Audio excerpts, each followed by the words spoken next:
Hi, everyone, and welcome to another episode of the Quiver Podcast. Tonight, I am joined by Brian and Vic. Hi naman kayo, guys. Hi naman Hi kayo. guys. Oo. Hello. So, Happy kung Chinese New Year. kung hihatcho ay, Happy Chinese New Year. oo, Happy holidays din. Happy holidays. Napasok eh.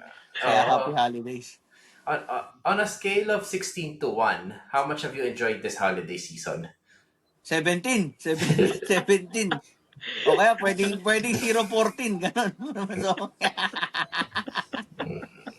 Okay, all meron pang right. 13 eh. Meron pang 13. All right. So obviously, the big result of the weekend was the Lady Spikers beating FEU handily. Kala ko yung third set. Uh, Kala ko yung third set ni Ateneo Adams. so, so yun. That's the second highlight of the weekend, but the primary highlight of the weekend was yun nga, DLSU beating FEU 3-0.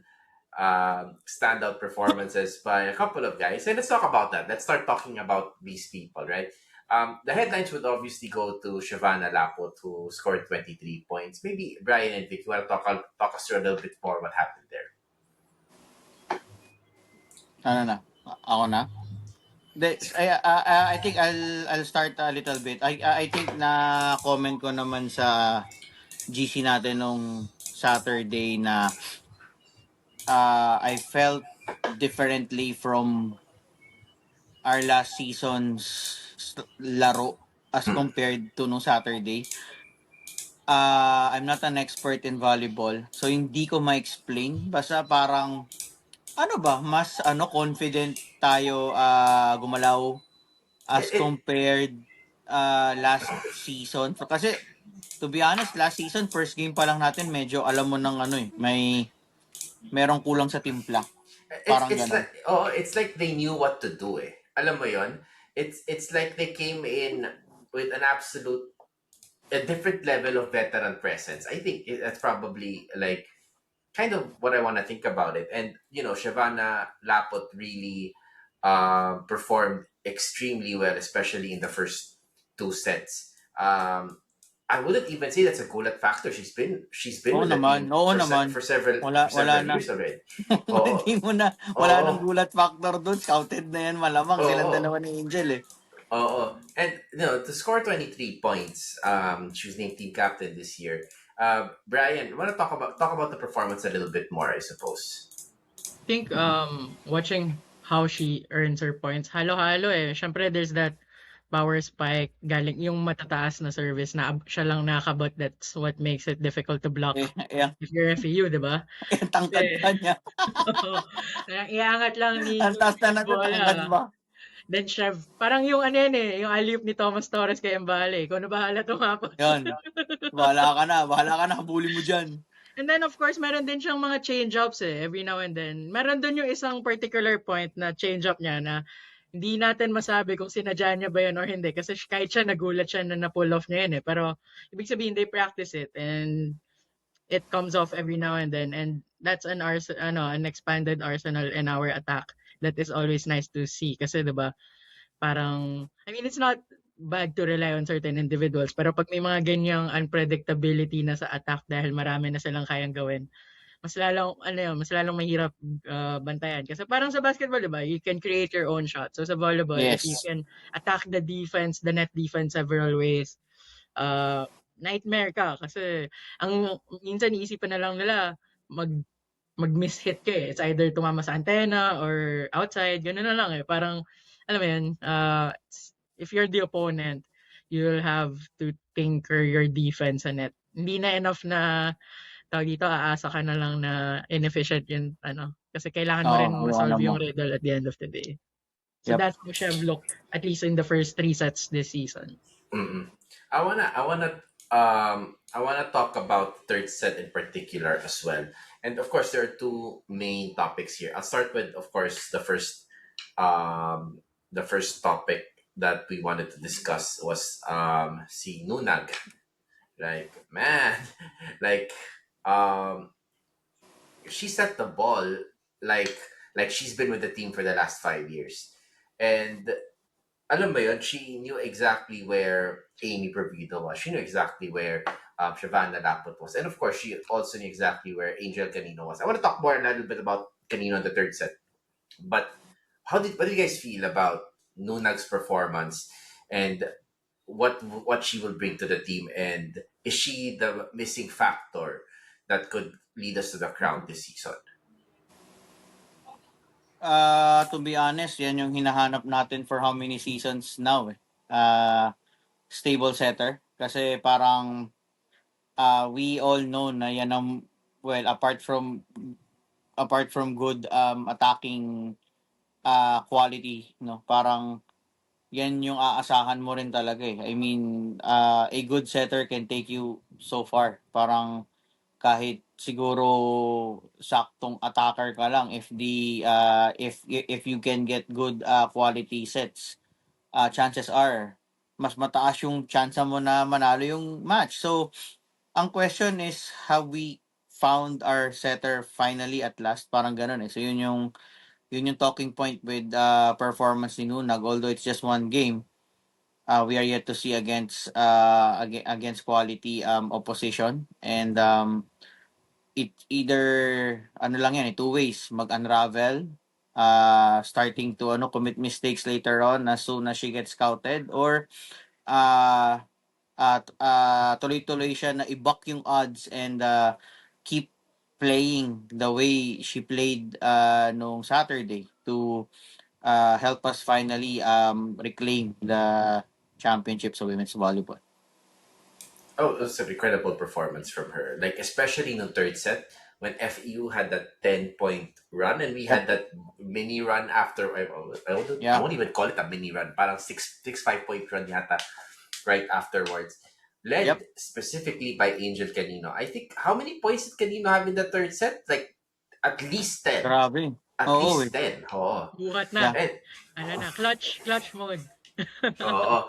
Pati ano rin kasi, I think si Pam din si Pam una nagsabi, producer Pam una nagsabi nito eh, na after the match, after we got the win, one talking point as well is that hindi buhat ni Angel yung buong laro. That's why Yes. Yes. when we needed her the most nung crucial part ng third set, she was able to deliver kasi hindi siya spent eh.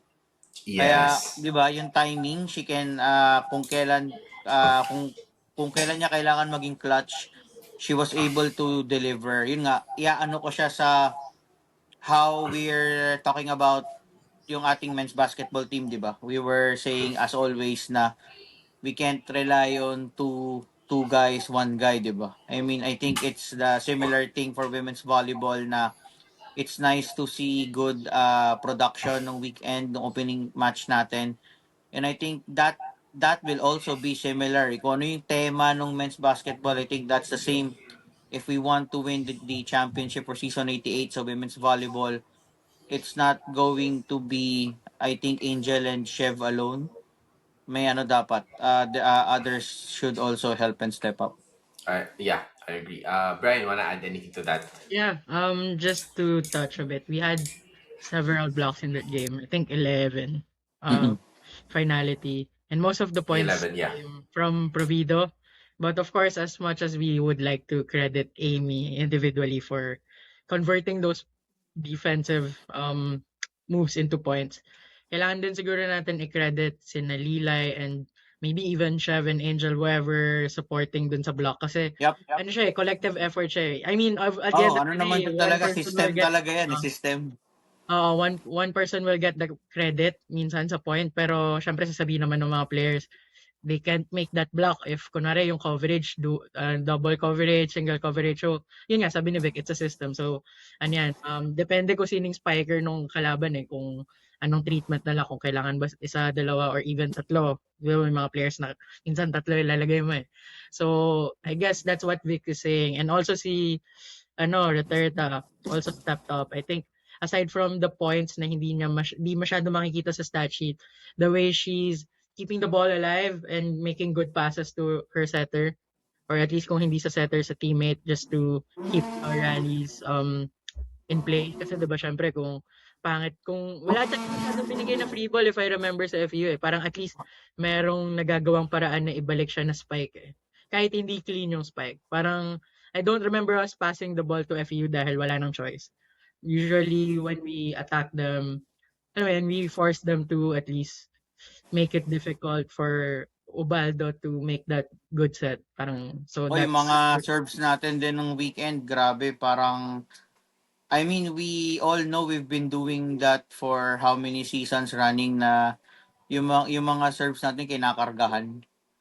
But I think it was sobrang karga na at the same time effective. Kasi I mean, 'di ba, ano siya eh, high risk, high reward yung strategy na yan eh na we put we put an extra effort pag nagsa-service. It's either you can catch the opponent off guard or out siya. So, buti na lang din nung Saturday, medyo napahirapan natin sa FEU with those strong serves.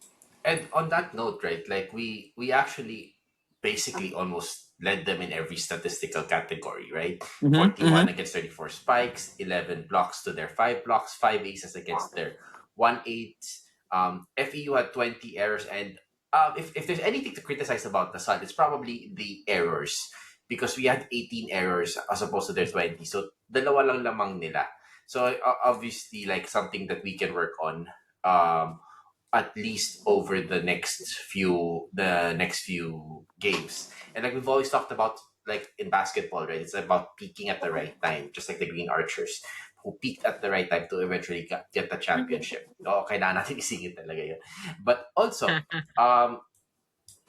blocking wise, we're +6. And of course, yun nga, like serving also, where we did a lot better. So if we think about it, like it was a complete performance against a team that was a little bit on the rise, I suppose, and we expected to cause a little bit more trouble for the team. Were you guys surprised that it was a 3-0 victory? Ako konti. Aminin ko kasi parang FU is also one of the contenders for me. So I think ang Yeah. prediction ko really is 4 sets eh. Yun yung 4 set win tayo on nung opening weekend. So yun, medyo may sa akin na happy but at the same time parang okay 3 sets. Kasi yun nga, I was expecting FEU to give at least isang set na medyo dikdikan and it was supposed to be the third set until sabi ni Angel hindi na may lakad pa kami. Joke lang. No. mga date po We have or to finish may it in family 3 sets. dinners. Oo, kaya sabi niya hindi, stop tayo 3 sets. Hindi, ano yan? Pag nagka-fourth set pa nun, manalo man o matalo Lasal, baka kasi pag-practicein pa sila sa Oo, may practice pa kung 4 set win. Oo nga. Delikado. Oo nga. Hindi, pero yun nga, I think na banggit ko rin to sa GC na it was a good win kasi first 2 sets tambak and then you get a character building third set. Yeah, yes. So it was a mix of madali to pinaghirapan. So it's a 3 straight sets win pero lahat nung ingredients na hinahanap natin na kailangan din natin as well andun sa match victory natin nung weekend. And that's a good point, right? Like Vic, because we're talking about contenders here and play UST next, right, guys? Yep. That's Perdido. That's another major contender, guys. And naman. And what do you guys think about this upcoming game against UST? Do you feel confident? Do you feel more confident now versus prior to this game? And let's start with that. Sige, Uh, ako muna. And then maybe Vic can pick up after me. Based on what I saw briefly against that NU team na grabe pa rin, maybe it's a system thing for them. I think UST is still up there. But if there's one thing na parang inconsistent with how they approach the game, they look less confident than they used to before. parang yun lang. Kasi syempre, NU kalaban eh. Maybe that's also a factor. Like, NU is a difficult opponent. But then they get NU and LaSalle as their first two games. It's not an easy thing. Their backs would be against the wall because unlike LaSalle, galing sila sa talo eh. So I'm expecting them to come out hungrier. And we all know what happens when those two teams that are deemed na similar quality or similar level face each other. Minsan gutom na lang yung ano eh, yung magiging X Difference. factor. And I don't Yeah. want the LaSalle team to come off the less hungrier. I mean, they have to come on Sunday thinking that they have to beat UST kasi it's not just because of the what's at stake sa standings, but you have to test yourselves against teams that you'd Yeah. likely face there. Agree. Nabanggit namin ni Vic nung preseason preview, yung preview ng season na almost everyone's out out there. Like they can get and all wins would be valuable. Malay mo yan yung difference to getting outright top Yeah, 2 diba? Yep. or Agree. getting a playoff. And lalo na ngayon na maganda yung confidence na pinapakita ng team eh. It's not overconfident. It's just being um tawag dito, more comfortable in what they can do. And if they Yes. don't parang they don't come into that Sunday game afraid of UST, I'd like their chances. Pero yun nga, also wary of this UST team. Si Poyo, she's not been having a best start to the season Yeah. and end of last season. But then, alam mo yan, may mga, bigla na lang din sila lalakas pag Isang Lasal ano lang season yan eh. eh. They needed one good confidence booster match and Exactly. then they will And from the yung Lasal kanilang side of performance things, will skyrocket. yeah, and then from the Lasal side of things, ayaw naman natin na tayo yung magbigay ng confidence Yes. boost, Oo diba, naman. sa Oo kanila. naman. Oo And naman. Ayaw yun naman nga, natin nabanggit yun. ni Vic, si Perdido, and then meron pa minsan dyan, si Gula, and then, alam mo, mali mo, meron pa dyan ulit sa bench nila na Magic Ugot ulit. You'll never know, may bagong name. Sa every season, laging merong ano eh, diba? Merong surprise package against Oh, Lasal. kasi nung Saturday Perdido didn't play well. That's why nagkaroon ng playing time si Balingit tsaka si Gula. So those two ladies picked up the slack ni Perdido, but who knows? I mean, marami ring bala si UST, but I think their problem is really that confidence thing. Parang medyo nawawala din, but I think yeah, factor din siguro na NU yung kalaban, but I think yun yung ano dun. That's where we can strike them, and I think I would be really happy beating them with Perdido on board, kasi the last time na kalaban natin siya, wala siya ibang ginawa kundi pinapadaan lang sa kamay ng blockers. She gets those, parang sa paningin ko ang dali ng ginagawa niya eh. So I really want to beat UST with her playing up to the point na I'll be honest na I really want to neutralize her para iba na lang yung gagawa for them, kasi yun yung last, ako personally, that's my last memory of her na she's beating us with yung mga pa padaplis-daplis lang sa kamay ng blockers natin na we can't do anything against her. So yun yung ano. Ako, that's my personal amount of motivation going into our next game sa weekend. You know what? Like, this kind of really reminds me of the very classic DLSU USD matches back in the day, right? Especially in basketball, that the rivalry was extremely intense, which is just like our sponsor, Ibarra watches, classic, timeless craftsmanship, just like that old DLSU versus USD Yung dati kasi si ano series na, is yung mga dati si ano kasi Denistan na naalala ko. oo. Si So, Denistan naalala ko eh. oo. So, Ibarra Watches, yun nga, is proudly Filipino and also proudly Lasallian. So, every time Yes. ECU buy supports the DLSAA Athletic Nakakatulong Scholarship ka. Fund, Yes. helping the next generation of Green Archers chase their dreams, elegant, timeless, and rooted in animo.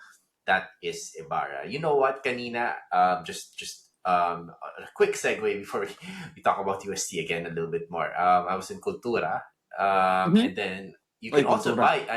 buy an Ibarra watch there. Oh, Like, nice. yeah, you don't have to go to DLSU just to buy the watch. Although there are DLSU limited edition watches at the DLSAA, Of course. FYI, including one really nice one. I think they shared it shared it a couple of times. It's the one that from afar it's green lang, pero pag up close you see a little a green archer. That one is solidly in DLSA only, but if you want, you could buy their other timepieces also in Cultura. It's a great gift also potentially for alam mo yung mga balikbayans or people who are coming back who are Yes. into watches. Yep. Yep. Oo. And speaking of watches, against FEU, we only played for a little over an hour and 30 minutes. Against UST, are we going 5 sets, 4 sets, or Hindi ako magtataka na 5 sets. Kasi Ako rin. it's been like that for how many Mas it's been like that magtataka for how tayo many pag- seasons already. 'Di ba? Parang pero syempre, I mean, all of us are taking whether it's 3 sets, 4 sets, wala tayong problema. But for prediction's sake, yun nga, parang ano siya, I won't be surprised that it will go again to the distance. Pati magandang Expect test long din neck. to for us Magandang test din for us. Yeah. I think so too. How about you, Brian? Yeah, if I'm ever watching that, because I'm not yet sure, I'll be expecting a long night. Kumbaga, pumunta ka na doon, then abangan mo na 8. Kailangan kumain ka na. Oh, Yeah. kailangan, kung papanoorin mo siya live, kailangan mag-prepare ka na late ka makakauwi. Kasi pag hindi ka late Yes. makakauwi, that's a pleasant surprise already. No, but yeah, parang I can't remember the last time na nag-3 sets yung Lasal UST in recent history. Sobrang. Pre-pandemic pa yata yung Magandang last. stat. Magandang stat na balikan yan kung kailan yung last. Yep. Di ba? Na straight sets Parang at least even the ones before nung final year ni Ea or even before that. Parang nagpo 4 sets minimum. Yeah, 4 Yeah. sets talaga siya. Grabe talaga yung I can't recall na nag-3. In recent times, di ba? I think kung nag-3 ba, baka nung time pa nila CC.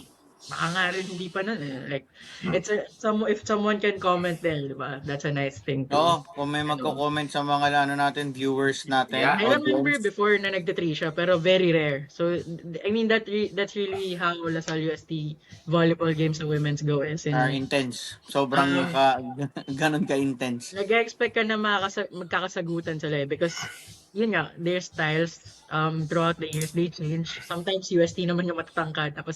Pero Coach Ramil tends to let tall players din naman. So parang hindi naman tayo lumiit.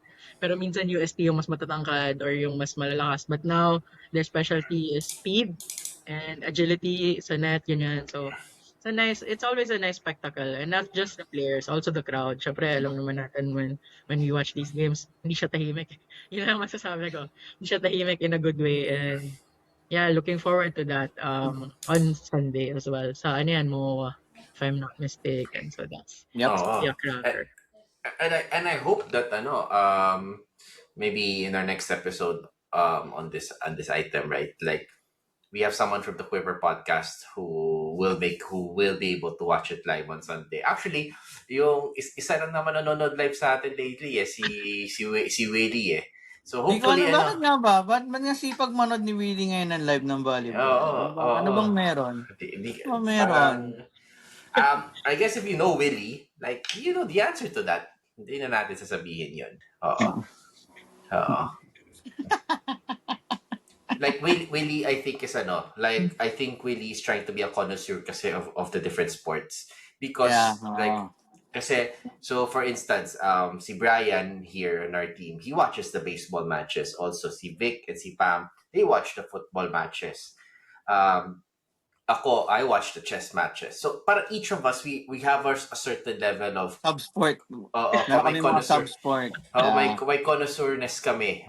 Is that even a word? So I think si Willie wants to kasi for the longest time in the Quiver podcast, our gap has always been the volleyball coverage. So I think si Willie is taking a keen interest on volleyball so that we get to improve. Baka si Willie gusto rin reporting on the side. Gusto mag-reporting on the side ni Willie. Speaking of which, yung microphone natin na pang yung ating microphone na pang Quickie na kay Willie. Ayun. Hindi ako nagkakamali. Na kay Willie. So kay Willie ang pang Quickie. Diba? So guys, so I guess the reason I wanted to talk about this, and thank you for bringing that up. Like I was gonna say the same thing also. Is if you see Willie during the games in the volleyball matches, just approach him and say, "Oh, ano, pa-interview naman for the Quiver," and I'm sure he would very very gladly accept your offer. Of course, of course. So and of course, over time, we'll also do our best to be able to attend the games. Actually, di rin na mapanood eh. I'm attending a wedding on Sunday. Eh. So let's see how this goes. All right, I can watch it on my phone. So para at least may coverage time post game. All right, so I think that's about it for this episode of the Quiver podcast. Anything else you guys wanna add before we end this episode? Congratulate lang natin si Kiko. Yeah. Oh, Yeah. Daddy Kiko. Daddy Oo. Kiko. So Legit. Legit na yung Happy Father's Day, pare. Legit Oo. na yung Happy Father's Day, oh. And I mean, I think like we're taking some turns here eh. Kasi diba, no, when Kiko was getting married, he disappeared from the podcast. When I was getting married, I disappeared from the podcast. Now that he has a kid, he's gonna disappear. He'll come back eventually. Pero it's a nice thing to also say. And also, I wanna also on that note na Happy Father's Day to Kiko. For really happy not the Father's Day. Wala pang umaamin. Yes. Oh. Happy sana hindi Father's Day, ganun. Sabi nga Oo. sabi nga nila sa politics, ano yun, safe ka na. No. Oo, safe ka na. Sabi ni Senator Marcoleta, safe ka na, pare. Oo. Diba? So yun. So that's probably it for this episode. Please don't forget to like and subscribe to the Quiver podcast, and we'll do our utmost best to bring you up to the most recent Lasallian sports as well. Oh, by the way, we also the Zobel beat UP, diba? Like by a large margin. So that's good. That's good. And Pati yung baseball team ng Zobel is already in the finals, I think. yeah, They beat they are. NU. High So Southridge and NU will duke it out for the other finals wildcard, spot. Vic. Mag-wildcard muna sila. Wildcard muna sila. Yan, wildcard. Kasi MLB season is slowly on the side. The spring training na for the audiences namin na mahilig din sa baseball. Spring training is now up. Ayun, so it's getting medyo palapit na tayo sa baseball. Even yung seniors baseball season, yung juniors papatapos na rin. It's nice to see a possible NU or Southridge opponent in the finals. That's right. And I think also we at least the Zobel Junior Archers still have a chance to make it to the Final Four, right? Oo naman. Yeah. We're still a Good luck couple ka of na, games. Coach So Gian, Coach Joe, and good. others. So yeah, I wanted to also say that good luck to the coaches of Zobel, and of course to the team as well, and of course yeah. Pati yung football team din ng Zobelia. And sayang no, on that note, football we lost a breaker against the UP Fighting Marines. Although, Grabing free kick yun. yeah, I mean, although what we will say was to beat them to make it into the Final Four was wonderful, but then like for 2 games in a row, but also to take it all the way to deep into extra time was what a performance. And let's hope that the following That's season. how So bali lang yung katulad ng sinasabi natin. That's how cruel football is. You had I think if we were able to convert our chances, malamang we were 3-0 up at the half. So that's how cruel football is. May mga chances ka na magaganda na you can't convert, and then suddenly you'll get punished and lose the match. So talagang ganun. Yeah. All right. So thank you for everyone for listening to the Quiver podcast. Please don't forget to like and subscribe. And as we always say, Animo Lasal! Lasal.